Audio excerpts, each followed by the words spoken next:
Hi friends, dosa மாவில் முட்டையை உடச்சி ஊற்றினா என்ன ஆகும்னு பார்க்கலாம். அதுக்கு முன்னாடி மீன் பிரியாணியோட ரெசிபி லாங் ஃபார்ம் வீடியோவாக போட்டிருக்கேன். லிங்க் கீழே கொடுக்குறேன், மறக்காமல் செக் பண்ணி பாருங்கள், சப்போர்ட் பண்ணுங்கள் ஃப்ரெண்ட்ஸ்.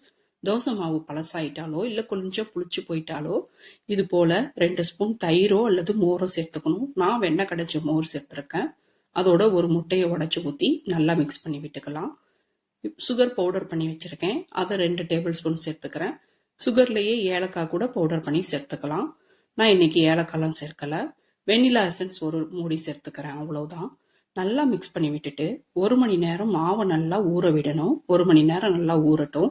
ஊறினதுக்கப்புறம் பேனை நல்லா ஹீட் பண்ணிக்கணும். இதில் மைதா மாவு கூட மிக்ஸ் பண்ணி செய்வாங்க. நான் தோசை மாவில் மட்டும்தான் செய்கிறேன்.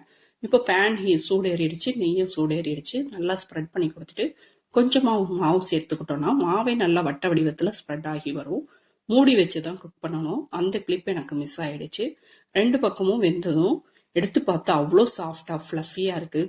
குழிப்பணியாரம் தான் மோஸ்ட்லி தோசை மாவில் செய்வாங்க. இதுக்கு பேர் தயிரடன்னு சொல்லுவோம்.